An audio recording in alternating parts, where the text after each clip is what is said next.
Nung napanood ko yung video, nangingilabot ako, hindi ko alam paano ako magsa-start. Meron man ako celebrity horror story na isa talaga sa tumatak sa isip ko is itong story ni Tonton Gutierrez.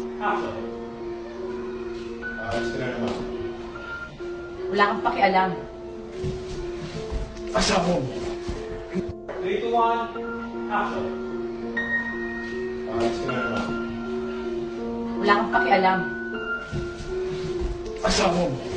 Hindi pwede. Years ago, naglabas ng pelikula sila Tonton Gutierrez, which is ang pelikulang Dalaw. It became remarkable dahil din sa hindi nila inaasahang uninvited guest sa set. Yung genre ng pelikula ay horror suspense. When they were interviewed tungkol nga doon sa caught on cam na ghost, for them parang hindi na kailangan ng artificial na multo kasi sa isa sa mga scene nung pelikula nila, merong sumama na uninvited na guest. Nung ina-edit na yung confrontation scene ni Tonton at yung asawa niyang si Glidel sa pelikula, mapansin niyo normal lang siya na confrontation, they were fighting. Typical na scene sa pelikula, if you will look closely, sa gilid ng pinto kung saan nag-exit si Glidel, tila ba may batang sumilip. Wala kang pakialam. Asa mo? Hindi pwede. 3, 2, 1, action. Wala kang pakialam. Asa mo? Hindi pwede. Kung mapansin niyo, parang wavy yung hair, kita yung upper forehead, pero for me, it was very clear na yung kulay ng bata is hindi normal na kulay ng tao. It appears to be darker. Ay, kaya ko man tapusin to. Nakaka-trauma yung video.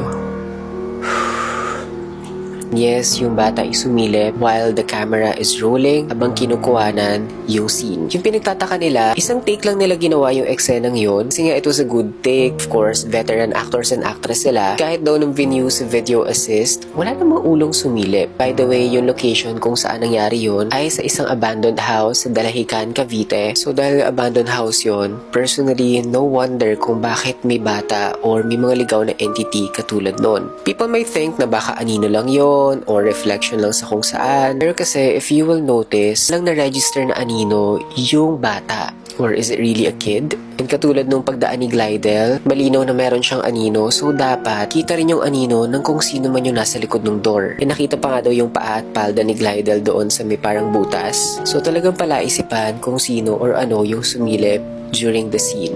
When Tonton was interviewed, nabanggit niya na wala naman sila nakita when they were doing the scene. Si Tonton was facing the door. Wala siyang nakita na kahit na sino, wala siyang naramdaman. Sinuport naman ni Glidel yung claim ni Tonton na wala nga tao doon. Kasi doon nga daw pala sa kabilang side is yung standby area nila. So nung pinapanood sa kanya yung figure na sumilip, nagulat siya kasi wala talagang tao nung duman siya sa door. Wala din daw siya nararamdaman nung time na yon, and biro pa nga niya, hindi daw gumagana yung third eye niya. They were asked nung nagsushooting ba sila, may naramdaman ba silang kakaiba. Sagot naman ni Tonton na pinag-usapan niya nila ni Glidel yon. Na-mention nila na since abandoned house nga yung location, US Navy yung namalagi doon sa bahay na yon before. So they think it's really a ghost. Hindi na nga rin siya nakakapagtaka. Si Tonton hindi daw talaga open yung third eye niya, pero si Glay gusto niya mas maging open or sensitive yung third eye niya para daw makakita ng multo. And inamin ni Tonton na wala siya nararamdaman, wala siya nakikita, and ayaw niya na magkaroon ng ability to feel or see